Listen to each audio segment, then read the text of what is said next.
You're unconscious, in surgery, and without your consent, a doctor in training practices an intimate exam on you. I-Team reporter Sarah Plake found out this is happening. We need to warn you, some viewers might find this story troubling. Sarah, this is a gray area that's raising not only ethical concerns, but legislative action. That's right. Pelvic and prostate exams are an important part of our basic care. Our doctors making sure our reproductive organs are healthy. And we know they're also an important part of medical students' training. But this story is about these intimate exams being done without consent, which can shatter patient trust. I woke up. There was a bright light. Ashley Weitz remembers being in the emergency room, heavily sedated. He just kind of said, "I'm almost finished." Finished? With what? What was her doctor doing? I don't remember being put into stirrups. I don't remember having my clothing removed.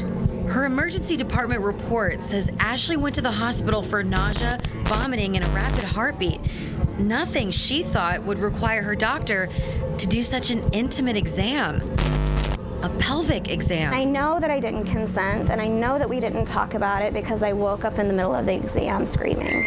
Ashley was 23 years old at the time and struggled to understand what happened. I just kind of put it in a corner and went, okay, well, because I have a history of abuse and assault, then that must be why this feels like such a violation. So even now, after over 10 years, you still are kind of shaken up when you talk about it.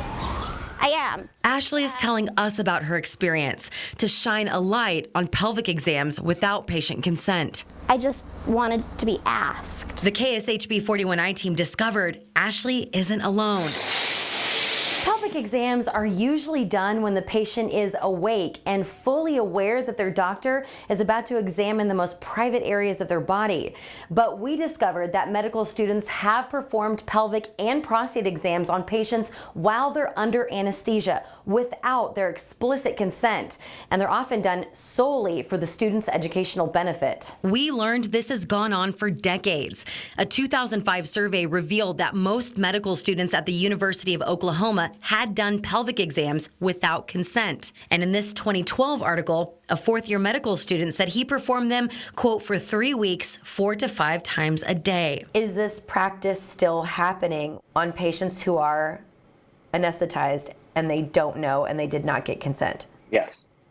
So this kind of thing still happens. Pediatrician Ari Silver-Eisenstadt has spoken out against this for years. I don't think having students learn pelvic exams is wrong. I think not getting explicit consent and cooperation and having everything be transparent and on the up and up was wrong. It's a practice he saw as a med student. The problem was that the woman wasn't being asked for her consent to participate in my medical education. During his OBGYN rotation, Silver-Eisenstadt found ways not to participate in exams on unconscious patients. I learned when those kinds of things happened, and I wouldn't show up.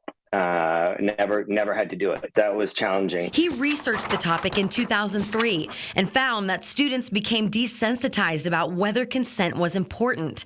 He also found that patients were willing to participate in students' education if asked. It would reinforce to medical students that the patient has the ultimate autonomy over their body, and we don't do things to them for our own benefit. To be clear, Silver-Eisenstadt says these types of pelvic exams likely won't happen in every surgery, for example, a knee surgery. This is, in my experience, exclusively in the context of gynecologic surgery. But he says patients should always ask who will be in the room during their procedure and speak up if they don't want a medical student practicing pelvic exams on their body. It's okay if you say no.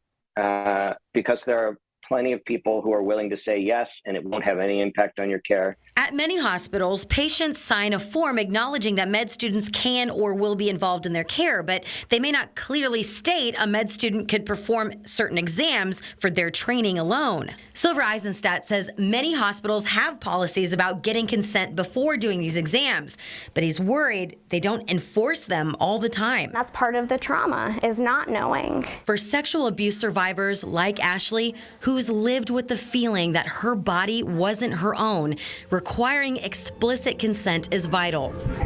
Without it, she says that feeling of uncertainty and violation could continue to cast a shadow on patient care. Wait a minute, is that something that could have happened to me?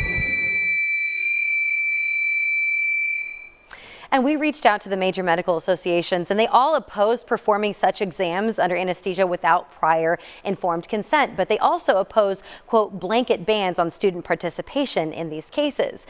And right now, 21 states have banned pelvic exams without consent, but not Missouri and Kansas. And as our investigation continues, we talk to local lawmakers about their efforts to end these types of exams. I was shocked. I had no idea that this was a common practice.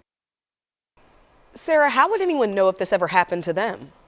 Well, that's the thing, Dia. Patients likely won't know because in these cases, these exams are not done for the patient's care, so they aren't noted in their charts. Ashley is kind of an outlier. Not many people have an ER report like she does. But we also want to stress tonight that everybody we talked to for this story says you should still absolutely go to the doctor. But remember, you have a say in every part of your care. Thank you.